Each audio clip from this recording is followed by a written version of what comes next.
tignan niyo po ang record ng ating mga kandidato. Wala sa kanila ang may bahid ng dugo dahil sa tukhang.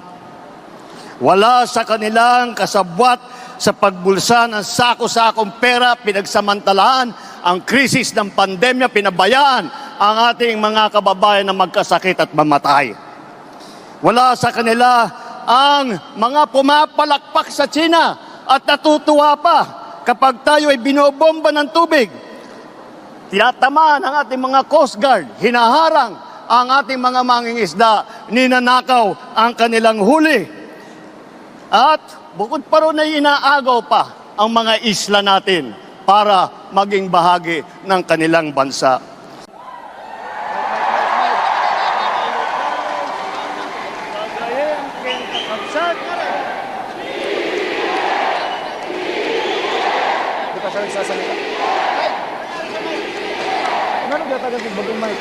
Kailya, Kailuganos, Kagayem, Ken, Kakabsat, na imbag nga malaymi amin.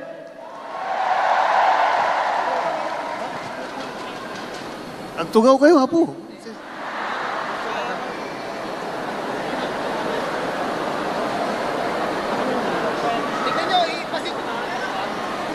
Parang mahirap makapaniwala na nandito na naman tayo sa kampanya.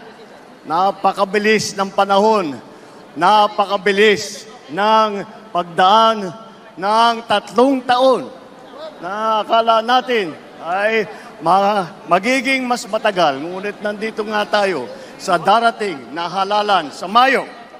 At sinimulan po natin ang aming national campaign, kagaya ng dati, dito po sa ating minamahal na lalawigan ng Ilocos Norte.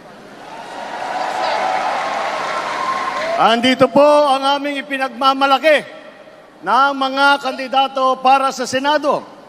Ngunit, bagamat nakatuon ang pansin natin sa ating mga kandidato para sa Senado, huwag po natin kaligtaan ang halos 18,200 na local executive na ating ihahalal sa Mayo. Nabanggit ko po ito dahil may pagmamalaki ng alyansa na kami lang ang may kumpletong ticket mula sa senador hanggang sa sangguniang bayan ng pinakamaliit na bayan ng buong Pilipinas. At hindi pangkaraniwan ang mga aming kandidato. Hindi po kagaya ng mga nakikita natin sa mga iba't ibang partido. Hirap na hirap makakuha ng kanilang mga miyembro. Ang aming pong ipinagmamalaki at pinaglalaban ay subok na at matagal nang nagseserbisyo sa publiko. Hindi po ay naaawa rin po kuminsan sa ating mga katunggali dahil nagmamakaawa para makakuha ng mga malalakas at magagaling na kandidato. Di tulad ng iba, karampot lang ang kandidato. Dito po, buo kami. Hindi lamang buo sa numero, ngunit buo ang loob para ipaglaban ang kapakanan ng bawat Pilipino at ang buong Pilipinas. Kaya naman, nagtataka nga ako, parang yung mga iba na naging kandidato, nag-deliver lang yata ng suka, nabigyan na ng certificate of candidacy. Dahil wala ang ikukumpara sa ating mga kandidato. Kung ihahambing natin sa mga napulot nila, ang ticket natin mula sa Senado hanggang Sangguniang Bayan ay mga leader na subok sa serbisyo. Magandang record na pwedeng ipagmalaki kahit kanino. Kung kilatisin natin ng isa-isa, napakatingkad ng ating kakayahan, ng kanilang kakayahan at ng mga pambato para sa pagbabago. At kapag pinagsama kagaya nito na nangyari dito sa alyansa, ay lalong nakaka-impress ang kanilang pinagsamang lakas at galing. 8 po sa ating mga kandidato ay veteranong senador. Palitan ko na lang, matagal ng senador kasi pag veterano baka akalain nilang hindi lang luma kundi matanda. Andito po ang ating mga senador, Senator Cayetano, Senator Lacson, Senator Lapid, Senator Marcos, Senator Pacquiao, Senator Revilla, Senator Soto, Senator Tolentino. Pagpasok po sa Senado ng mga re-electionist sa Senado ay wala na pong OJT. Hindi na mag-aaral. Alam nila ang trabaho.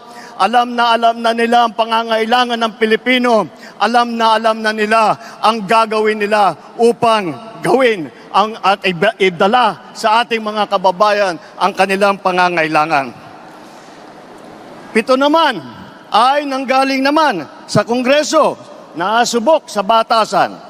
Andyan po ang mga Congressman Abalos, Congressman Binay, Congressman Cayetano, Congressman Marcos, Congressman Pacquiao, Congressman Tulfo, Congressman Villar. Kitang-kita po naman natin na itong lahat ay sanay na sanay, subok na subok at matagal nang nagpapakita ng galing.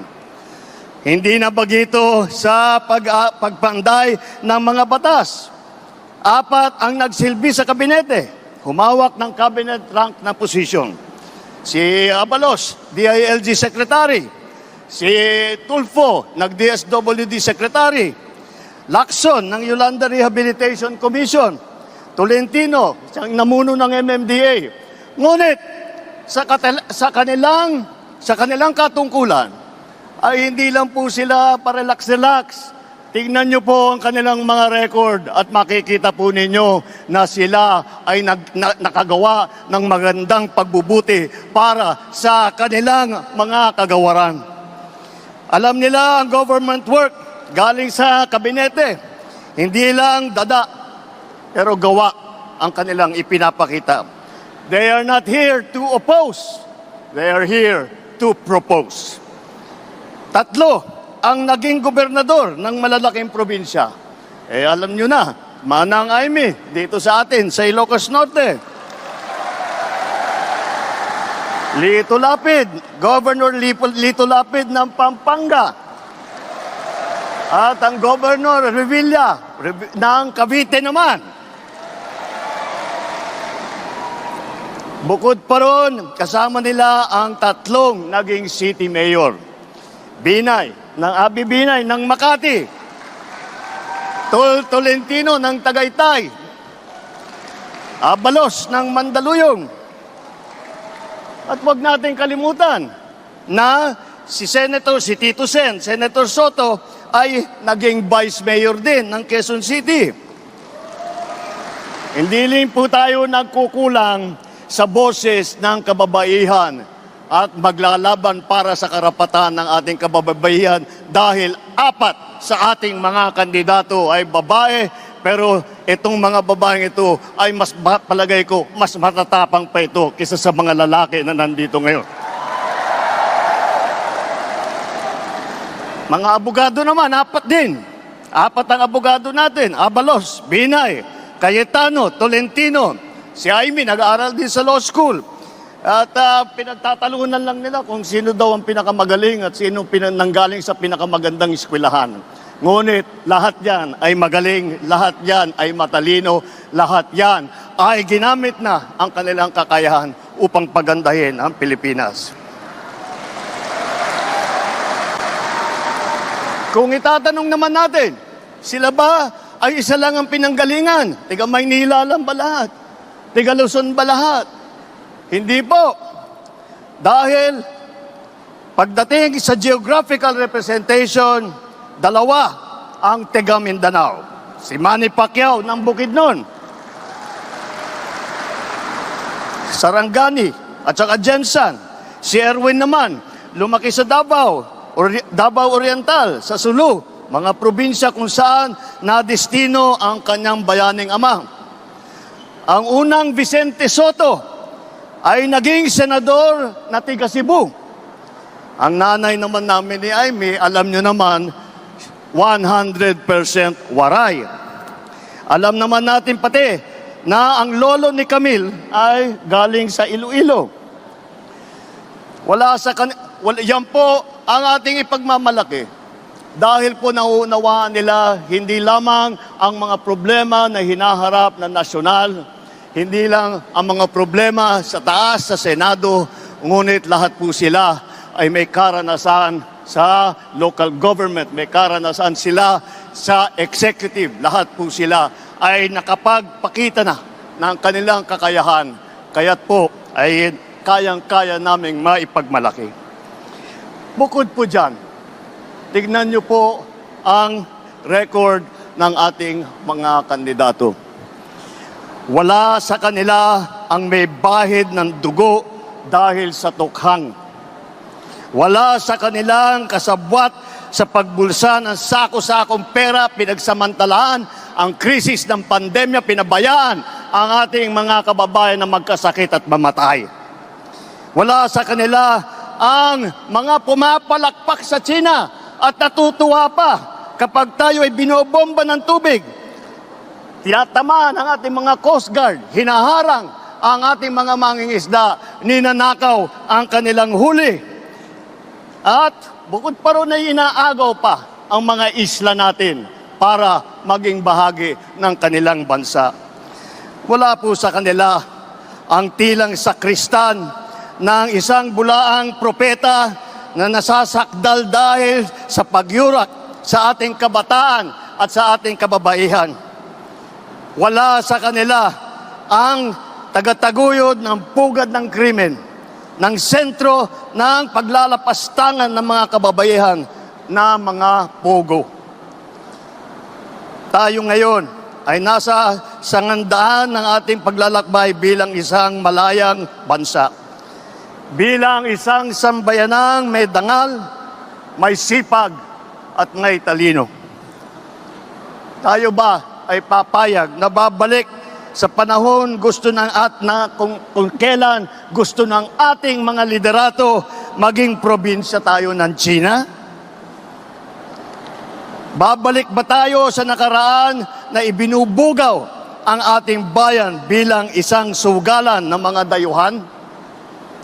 Nais ba natin bumalik sa landas na umaapaw sa dugo ng mga inosenteng mga bata na inagaw sa kanilang mga anak, mga ina, kinuha sa kanilang mga tahanan at inagaw ang kanilang kinabukasan?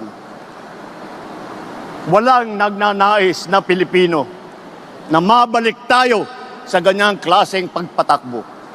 Kaya naman, pakakatiyak po kayo na kapag ang ating mga kandidato ay naluklok sa Senado at sila ay nagsimula ng kanilang trabaho, asahan po ninyo na sila po ay hindi makikihalo, hindi makikilahok sa ganyang bagay na ating iniwanan na at naayaw balikan.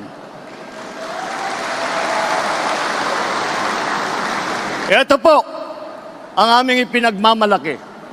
Ito po ang ating mga kandidato para ng alyansa para sa bagong Pilipinas.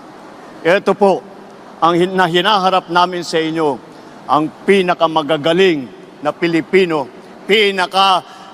pinakamasipag na nagsiservisyo publiko, at ang buong buhay nila ay itinaya nila hindi lamang para sa kapakanan ng kanilang mga sarili, kung hindi po para sa inyo, para sa taong bayan, para sa Pilipino, at para sa Pilipinas. Kaya, sa darating na Mayo po, huwag nyo na pong tignan ang mga ibang mga pangalan. I-shade nyo na po lahat po itong nandito na nasa harap ninyo at gawing nating 12-0 ang ating resulta sa Senado. Nang sa ganon, matitiyak natin ang kinabukasan ng ating minamahal na Pilipinas. Mabuhay ang alyansa! Mabuhay ang bagong Pilipinas! Mabuhay tayong lahat! Maraming salam, Diyos, Nina, kada kayo aming